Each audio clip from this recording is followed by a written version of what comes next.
Nadie lo notó, ni mis compañeros, ni mi jefe, ni siquiera yo hasta que fue demasiado tarde. La vida me aplaudía por fuera, pero por dentro me estaba asfixiando. Cada mañana me sentaba frente al computador como si fuera un soldado yendo al campo de batalla, solo que esta guerra no tenía enemigos visibles, solo cifras, correos, reuniones que no acababan, y una sensación sorda de vacío que se iba haciendo más grande con cada éxito que conseguía. Ganaba bien, mejor que muchos, pero era esclavo de un ritmo que no entendía y de una ansiedad que ya no sabía disimular. Soy Ricardo, y esta es mi historia de renacimiento y transformación a través del estoicismo. Lo más irónico es que me había esforzado toda la vida para llegar justo ahí a ese escritorio, a ese salario, a esa estabilidad que se suponía que me iba a dar tranquilidad. Sin embargo, lo que sentía era otra cosa, un zumbido constante en el pecho, un nudo en el estómago, la certeza de que, si todo seguía igual, algo dentro de mí iba a romperse y se rompió. Fue una tarde cualquiera. Tenía una reunión en 10 minutos y 2 informes urgentes sin terminar. La bandeja de entrada no dejaba de llenarse. Alguien discutía por teléfono al fondo. El aire acondicionado sonaba como una alarma lejana. Sentí que el pecho se me apretaba, que no podía respirar. Me sudaban las manos, pero tenía frío. Quise levantarme, pero no podía. Me quedé congelado frente a la pantalla, viendo cómo las palabras se borraban de mi cabeza, como si mi mente hubiera decidido desconectarse.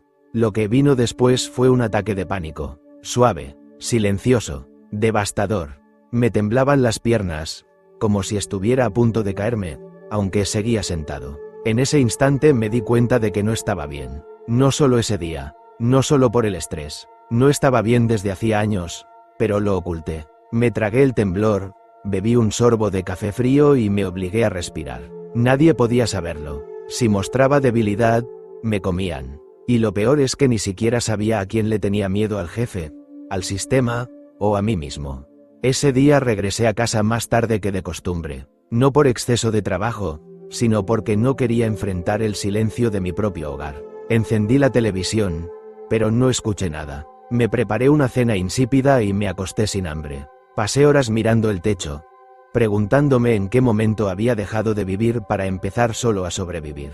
Algo dentro de mí se quebró, pero el mundo no se detuvo. El reloj siguió marcando, el tráfico siguió sonando, las cuentas seguían llegando, y yo seguía fingiendo que todo estaba bien, pero algo había cambiado. Ya no podía mentirme. Había tocado fondo, y aunque nadie más lo sabía, yo sí. Y eso era el principio de algo. A la semana siguiente del ataque de pánico, todo seguía igual por fuera, pero dentro de mí algo había cambiado. Empecé a observar más, como si buscara sin querer una salida a ese ruido interno que ya no podía callar. Fue entonces cuando me fijé en Damián. Siempre estaba ahí, siempre haciendo lo suyo sin ruido, sin estrés, sin quejas. Llegaba a la misma hora, saludaba igual todos los días, comía lo mismo, se sentaba en el mismo lugar. Nunca discutía, nunca parecía apurado. Mientras todos nos consumíamos en el caos habitual de las entregas, los cambios de último minuto y las tensiones con los clientes, él seguía como si nada pudiera tocarlo. Durante mucho tiempo lo había visto como una especie de excéntrico. Algunos incluso se burlaban de él a espaldas, lo llamaban el monje. Pero ahora lo miraba distinto. Era como si él hubiera encontrado una frecuencia diferente, una donde las cosas no lo arrastraban. Mientras yo luchaba por mantenerme a flote, él simplemente caminaba por la orilla. Ese día, no sé por qué, sentí la necesidad de preguntarle. Tal vez necesitaba entender. Tal vez quería salvarme. Me acerqué en la pausa del café, cuando él estaba solo en la terraza mirando el cielo, como si tuviera todo el tiempo del mundo. Le dije sin filtro: ¿por qué estás tan tranquilo en medio de todo esto? Damián me miró, sonrió como quien ya ha escuchado esa pregunta antes, y respondió sin levantar la voz: leo a Epicteto. No entendí. O, mejor dicho, no supe cómo reaccionar. Me quedé en silencio unos segundos, y él volvió a mirar al cielo como si mi pregunta ya estuviera respondida por completo. Para mí era solo un nombre.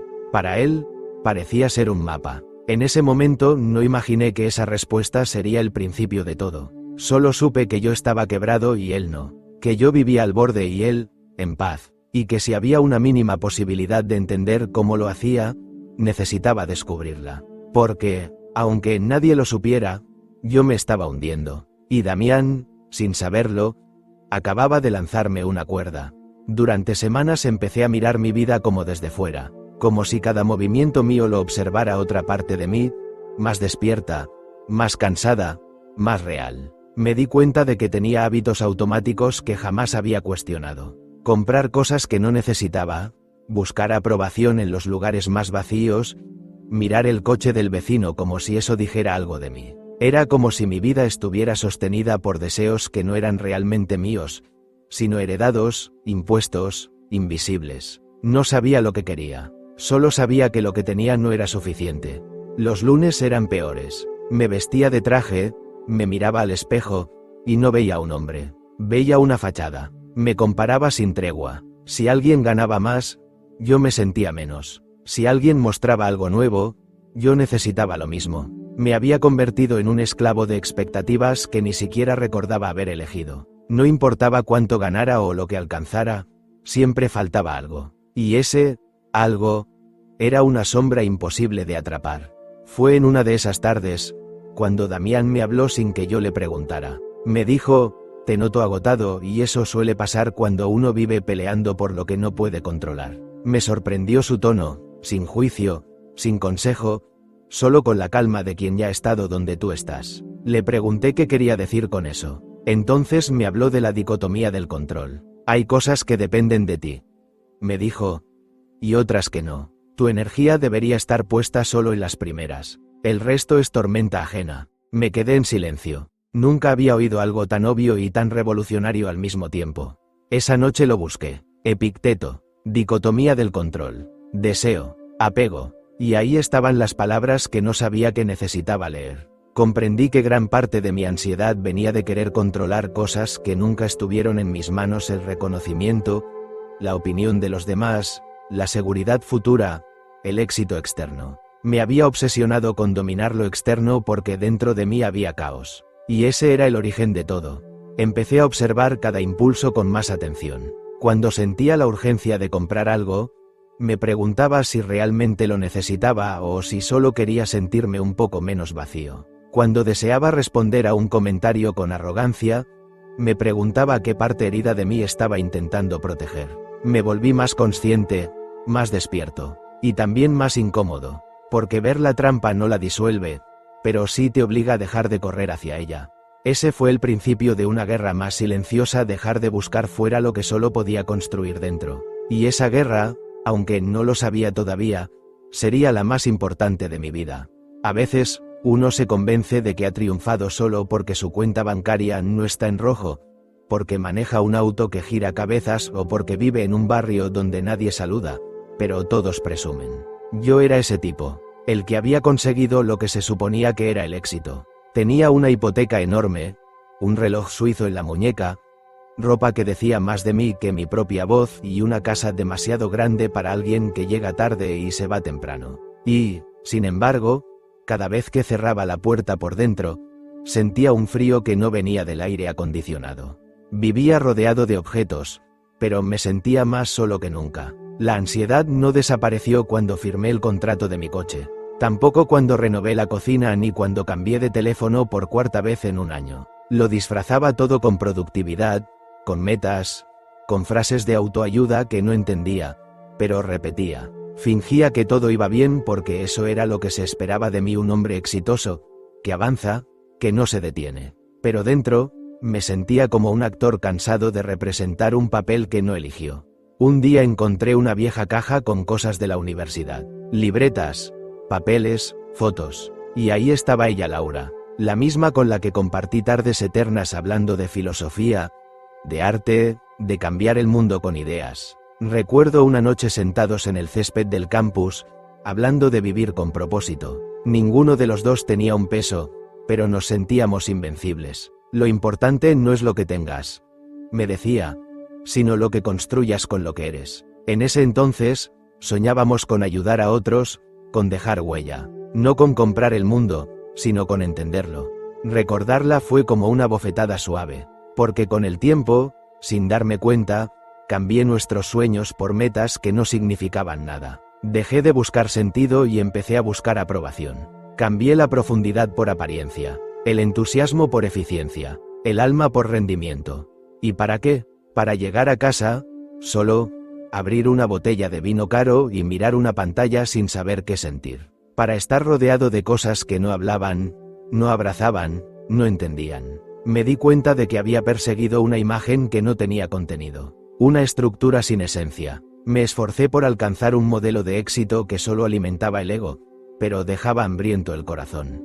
Volví a mirar la foto con Laura, sonriendo como si nada en el mundo pudiera detenernos. Y me pregunté en qué momento perdí el rumbo. Cuándo dejé de preguntarme si era feliz y empecé a conformarme con parecerlo. Cuándo me convencí de que tener era más importante que ser. Esa noche no dormí bien. No por estrés, sino por una incomodidad más profunda. La incomodidad de saber que había construido mi vida sobre una mentira elegante. Una mentira que todos repiten, pero pocos cuestionan. La de que el éxito se mide por acumulación, no por plenitud. Comprendí que el problema no era haber querido progresar. El problema era haber confundido progreso con posesión. Y que si no reconstruía mis valores desde la raíz, seguiría corriendo en círculos, siempre buscando algo más, siempre sintiéndome menos. Fue en ese punto donde empecé a entender que el verdadero éxito no es alcanzar lo que todos aplauden, sino vivir de acuerdo con lo que da paz. Y esa paz, yo todavía no la tenía, pero ahora al menos sabía que lo que había perseguido hasta entonces no era lo que necesitaba. No fue una conversación larga. Damián no era de esos que hablan por hablar. Solo dejó un libro sobre mi escritorio mientras salía a almorzar, con la misma calma con la que siempre hacía todo. Discursos de Epicteto, decía la portada. Nada más, sin recomendaciones ni discursos, como si supiera que no necesitaba convencerme, solo señalarme una puerta. Esa noche lo abrí sin esperar nada. Supuse que encontraría frases bonitas, alguna teoría interesante que olvidaría al día siguiente. Pero fue otra cosa. No era un libro para entretener, era un espejo. Y dolía. Me mostró cuán frágil era todo lo que había construido. Mi carácter, mis reacciones, mis decisiones, todo respondía a impulsos automáticos, como si fuera un barco sin timón en medio de una tormenta. Epicteto hablaba como si me conociera, como si estuviera describiendo exactamente el tipo de hombre en el que me había convertido: reactivo, condicionado por lo externo, débil ante el fracaso y adicto al reconocimiento. Sentí vergüenza, pero también una chispa de alivio. Por primera vez en mucho tiempo, alguien, aunque fuera un filósofo muerto hace siglos, me estaba diciendo la verdad sin filtros. Y no para juzgarme, sino para sacudirme. Una frase se me quedó clavada: no es lo que te ocurre, sino cómo respondes, lo que determina tu destino. No lo había visto así. Siempre culpé al sistema, al jefe, a la economía, a mi infancia, a la suerte, al tráfico, al estrés. Pero nunca me detuve a observar la única constante en todas mis derrotas: yo mismo. Y entonces empecé a escucharme. No con los oídos, sino con la conciencia. Descubrí que mi diálogo interno era una fábrica de resentimiento, miedo y autodesprecio. Me decía cosas que jamás permitiría que otro me dijera: no sirves para esto, eres un fraude, siempre te equivocas. Me hablaba como a un enemigo. Y lo peor es que me creía. Fue ahí donde comenzó un cambio invisible, pero profundo. No intenté hacerme el valiente, ni fingir que todo estaba bien. Solo decidí cambiar la forma en que me trataba. No dije: soy un fracaso, cuando algo salía mal. Empecé a decir: estoy aprendiendo a resistir. No me llamé débil cuando me sentía superado. Me dije: todavía estoy en el proceso. Parece insignificante, pero fue un giro radical. Porque cuando cambias la manera en que te hablas, cambias también la forma en que te enfrentas a la vida. Empecé a notar cómo, poco a poco, dejaba de reaccionar con rabia, con ansiedad o con culpa. Aprendí a respirar antes de contestar, a observar antes de juzgar, a aceptar sin rendirme. La fortaleza interior no llegó como un rayo. Fue más bien como aprender a levantar peso, poco a poco. Damián me lo explicó un día, mientras tomábamos café sin prisa: si no entrenas tu mente, ella entrenará tu derrota. Esa frase me acompañó semanas. En el fondo, lo entendí: la verdadera libertad empieza cuando decides no ser esclavo de tus emociones. No se trata de no sentir, sino de no dejar que lo que sientes decida por ti. Esa fue mi primera victoria real, no contra el mundo, sino contra mí mismo. Aún no tenía todo resuelto, mis finanzas seguían tambaleando, el estrés no desapareció, ni el trabajo se volvió más fácil, pero algo dentro de mí había cambiado, y eso lo cambiaba todo, porque ya no estaba huyendo de mis miedos, sino caminando hacia ellos. Con temblor, sí, pero con intención. Damián no me lo explicó con solemnidad, ni con palabras rebuscadas. Solo me preguntó, mientras ordenábamos unos informes al final de la jornada, ¿alguna vez te has imaginado perderlo todo? Le respondí con una mueca, como si eso fuera algo que uno tratara precisamente de evitar. Él asintió, tranquilo, y dijo, entonces nunca has sido libre. Epicteto lo llamaba praemeditatio malorum. Imaginar el desastre para volverte más fuerte que él. Esa noche no dormí bien. Tenía la cabeza llena, no por ansiedad, sino por curiosidad. Algo en mí entendía lo que Damián quiso decir, pero otra parte no se atrevía a mirar de frente ese abismo del que siempre huí. Porque durante años había vivido para evitar el fracaso, no para construir la vida que quería. Temía caer, temía perder mi trabajo, mi estatus, la imagen que proyectaba. Como si todas esas cosas fueran mi única identidad. Entonces hice el ejercicio.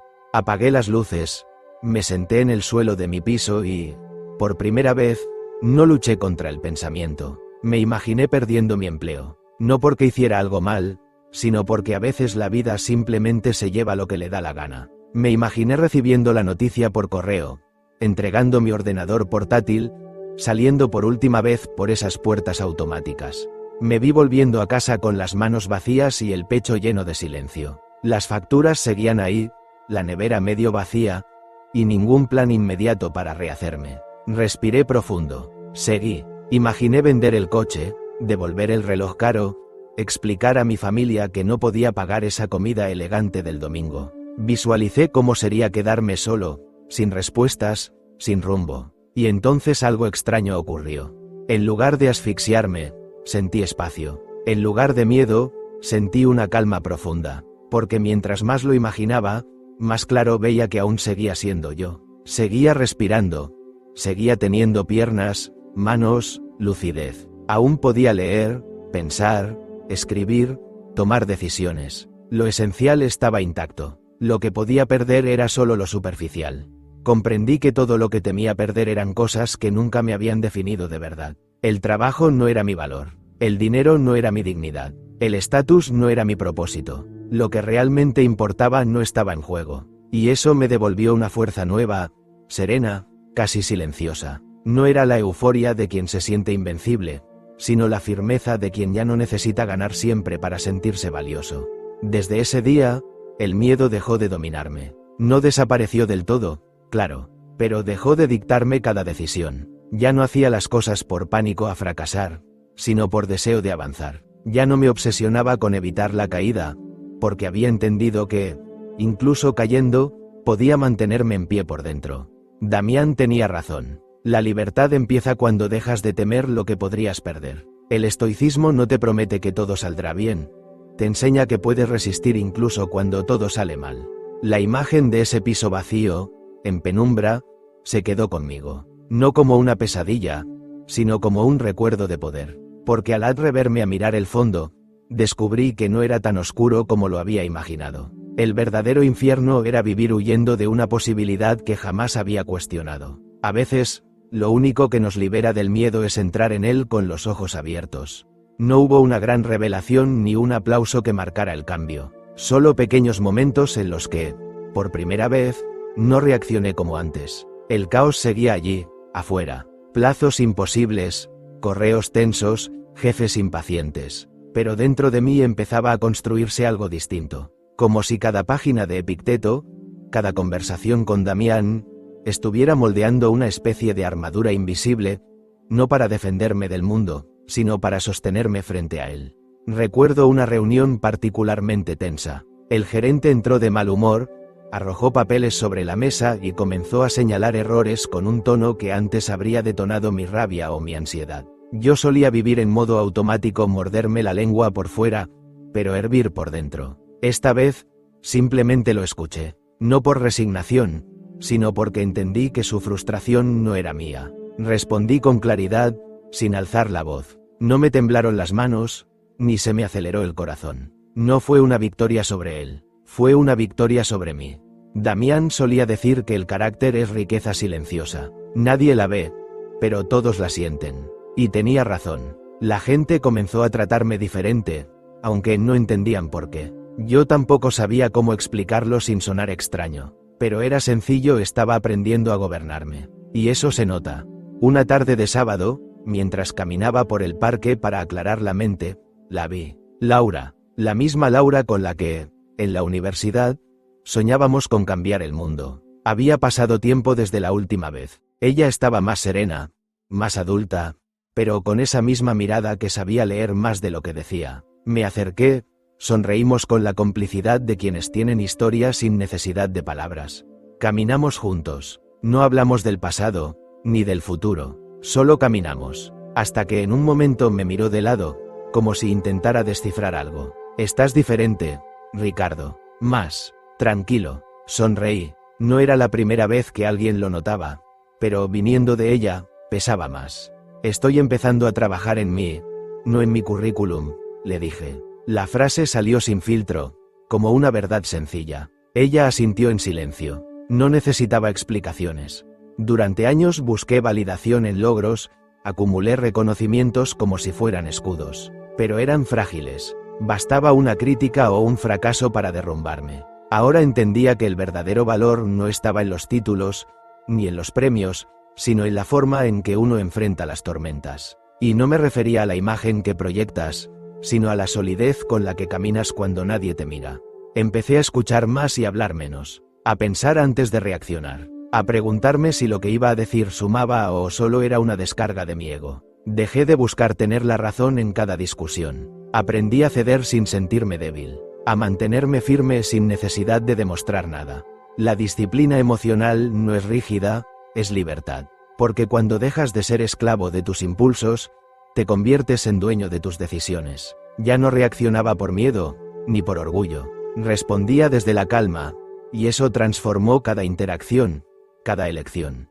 Esa caminata con Laura fue breve, pero simbólica. Me recordó quién fui y me mostró en quién me estaba convirtiendo. No hablamos de volver a nada, solo de seguir, como si el pasado ya no tuviera cadenas y el presente, por fin, tuviera dirección. Porque al final, lo que uno realmente posee no es lo que acumula, sino lo que cultiva por dentro. Y yo, por primera vez en mi vida, estaba empezando a construir algo que no podía perder. Me tomó años entenderlo, pero un día lo vi con claridad brutal. Había personas en mi vida que funcionaban como activos tóxicos. No lo parecían al principio. Te reías con ellos, compartías quejas, salidas, mensajes a deshora. Pero al final, cuando cerrabas el balance del alma, solo quedaban pérdidas. De tiempo, de energía, de enfoque. Las personas que me rodeaban eran como acciones, algunas me hacían perder valor cada día. No por lo que hacían abiertamente, sino por lo que erosionaban en silencio. Mis límites, mi claridad, mi disciplina. Estaba rodeado de colegas que vivían atrapados en la queja, en la burla constante al esfuerzo, en la obsesión por aparentar. El drama era el lenguaje común, y yo lo hablaba, como si fuera normal, pero no lo era. Comencé a aplicar el filtro de la inversión emocional. Esta conversación me construye o me drena. Esta persona me inspira o me envenena. Este vínculo me acerca a la persona que quiero ser o me encadena a lo que estoy tratando de superar. No fue fácil. Cortar no siempre significa discutir o confrontar. A veces solo es dejar de contestar, otras veces es no proponer nada más. Alejarte sin odio, sin explicaciones innecesarias. Aprender a decir no, sin culpa. Dejar de alimentar lo que te hace daño, aunque venga disfrazado de camaradería. Había uno en particular, un viejo amigo del trabajo, con quien solía salir cada viernes. Siempre eran las mismas conversaciones circulares: que la empresa no valoraba, que la vida era injusta, que todo iba mal. Al principio me parecía una catarsis compartida. Luego lo entendí, era un pozo. Cada encuentro me dejaba más vacío que el anterior. Dejé de ir, dejé de justificarme. Y en ese espacio que quedó, empezaron a florecer relaciones diferentes. Laura se volvió más presente. No por casualidad, sino porque ahora yo también lo era. No buscaba distraerme de mí, sino estar conmigo sin tanto ruido. Nos encontrábamos para caminar, para hablar de libros, de ideas, de cómo el tiempo nos había pulido. Ella notaba el cambio, lo sentía. Me escuchaba con una atención que pocas veces experimenté. No por compromiso, sino por conexión real. Y yo, que antes hablaba rápido, interrumpía, necesitaba aprobación en cada gesto, ahora aprendía a quedarme en silencio, a disfrutar la pausa, a dejar que el momento se expandiera sin necesidad de llenarlo con ocurrencias.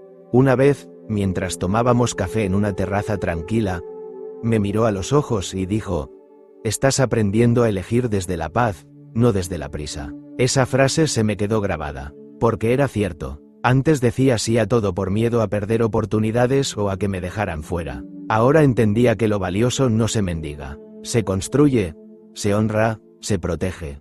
Damián solía decir que el entorno no es neutro, o te eleva o te hunde, y que uno tiene el deber de vigilar su círculo con el mismo rigor con el que cuida sus finanzas, porque lo emocional también quiebra.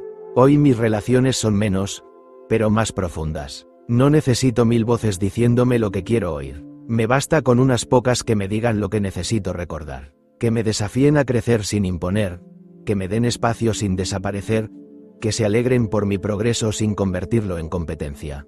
Aprendí a elegir personas como se eligen proyectos a largo plazo, con visión, con criterio, con honestidad, y eso cambió todo. Aquel coche de lujo, brillante bajo el sol, siempre me había representado algo más que un simple medio de transporte. Era la prueba tangible de que había llegado a la cima. No me importaba el precio ni el gasto en mantenimiento. Cuando lo compré, era un símbolo de éxito, de independencia, de poder. Sin embargo, con el paso del tiempo, ese símbolo comenzó a pesar más que todo lo que representaba. El primer día que decidí venderlo no lo hice por dinero, sino por un acto de liberación. Miré el coche estacionado frente a mí, con su reluciente carrocería, y supe que ya no era lo que quería. No se trataba de lo que representaba para los demás, sino de lo que estaba representando para mí. En lugar de libertad, me estaba quitando peso. En lugar de ser un símbolo de éxito, se había convertido en una carga. La decisión fue clara y sin vacilaciones lo vendería. Vendí el coche de lujo y, con ese dinero, compré un vehículo sencillo. No me importaba que no fuera llamativo ni que no atrajera miradas. De hecho, me dio una sensación de paz. Era una elección de soltar lo superficial, lo que solo añadía ruido y distraía de lo que realmente importaba. Ya no necesitaba más que lo esencial. No necesitaba que el mundo me validara con etiquetas. Ahora, el dinero que antes gastaba en ostentaciones lo invertí en algo mucho más valioso: mi salud. Comencé a dedicarme más tiempo a mí mismo. Empecé a entrenar de manera constante, a comer mejor, a descansar lo necesario. Todo lo que mi cuerpo necesitaba para mantenerse equilibrado y fuerte. No era solo ejercicio físico, sino mental. El bienestar ya no estaba vinculado a un reloj caro o a una marca, sino a cómo me sentía por dentro. Mi tiempo también empezó a ser una inversión. Lo invertí en Laura, en conversaciones largas y sin prisa, en salidas a caminar sin el peso del reloj que me apuraba, en hacerle preguntas a la vida y a ella, en explorar pensamientos y sentimientos que antes solía ignorar. Nos sentábamos horas a hablar de libros, de sueños, de lo que queríamos construir. Y con cada conversación, descubrí que el tiempo invertido en las relaciones que realmente importaban era más enriquecedor que cualquier activo material. Una de las decisiones más simbólicas fue la de emprender un pequeño proyecto propio. No era algo grande ni llamativo, pero era mío. Algo que me permitiera ser el dueño de mi tiempo, de mis decisiones. Quería construir algo desde adentro, algo que reflejara mis valores y no lo que el mercado dictaba. Y en ese proceso de crear, descubrí una satisfacción profunda. No se trataba del dinero que podría generar, sino de la satisfacción de ser capaz de crear algo con propósito. Aprendí a vivir con menos, pero con más significado. De alguna manera, al reducir mis necesidades externas, había logrado una mayor abundancia interna. Dejé de sobrecargarme de cosas que no sumaban a mi vida. Dejé de vivir para el aplauso de los demás y comencé a vivir para mí mismo, para los momentos que realmente valían la pena. No soy un hombre rico, pero me siento más próspero que nunca. El dinero ya no es lo que define mi vida, El verdadero éxito no tiene nada que ver con las cifras de una cuenta bancaria ni con las etiquetas de lujo que antes buscaba. No se trata de lo que uno posee, sino de lo que uno es capaz de perder y aún así mantenerse entero. Y esa lección la aprendí de la manera más difícil. Hubo un tiempo en que creía que la libertad financiera era la respuesta a todos mis problemas. Creía que al conseguir estabilidad económica, por fin podría respirar tranquilo, dejar de preocuparme por el futuro y alcanzar una paz duradera. Pero ese pensamiento era solo una ilusión. La libertad financiera solo me ofreció más ataduras, más cosas que cuidar, más miedo a perder. El dinero no me liberaba, me aprisionaba en una carrera interminable por tener más, por ser más. Fue cuando dejé de huir de mí mismo que comencé a encontrar lo que realmente importa. La verdadera libertad, la libertad del alma, es la que se alcanza cuando uno puede estar en paz consigo mismo, sin importar las circunstancias externas. Al principio, el dinero y el estatus eran mi objetivo. Ahora, mi objetivo es mucho más sencillo y profundo: vivir con propósito. Y ese propósito no se define por lo que tengo, sino por lo que soy. Me desperté una mañana y abrí el libro de Epicteto. Me he hecho un hábito de leer cada mañana, no solo para nutrir mi mente, sino para calmar el ruido interno que solía ser mi único acompañante. Cada página me conecta con una visión más clara de lo que quiero ser. Ya no soy el hombre que busca escapar del caos. Ahora, soy el hombre que busca serenidad en medio de él.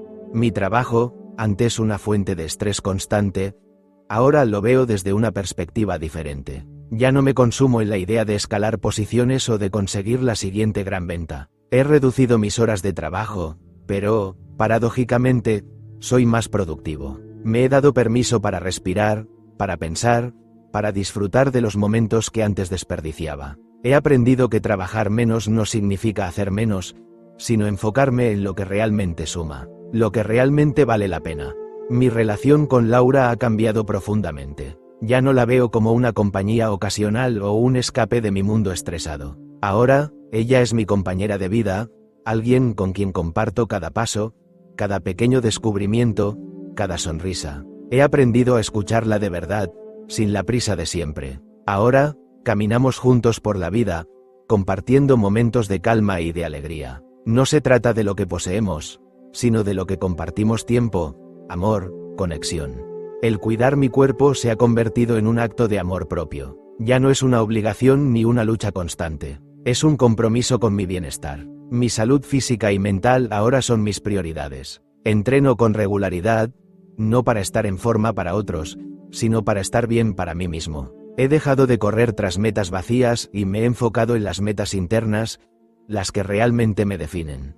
Hoy camino bajo la lluvia, sin prisa, sin carga, con una serenidad que no conocía antes. Las gotas frías no me incomodan, al contrario. Siento como si la lluvia fuera una bendición que me limpia, que me permite sentirme más ligero. Al caminar, me doy cuenta de lo que realmente importa, no lo que tengo, sino lo que soy capaz de perder y seguir siendo el mismo. Mi paz interior no depende de las circunstancias. Mi verdadero éxito no es el dinero ni el reconocimiento. Es la libertad de ser quien soy, sin miedo a perder lo que el mundo valora. La lluvia cae más fuerte ahora, pero yo sigo caminando. No soy rico por lo que tengo, soy rico por lo que puedo perder y seguir en paz. Si te ha gustado este vídeo, clica en el siguiente para ver más historias de empoderamiento. No olvides suscribirte y activar la campanita para que no te pierdas los próximos vídeos. Comparte y déjanos un comentario con tu opinión. Nos encantará leerte.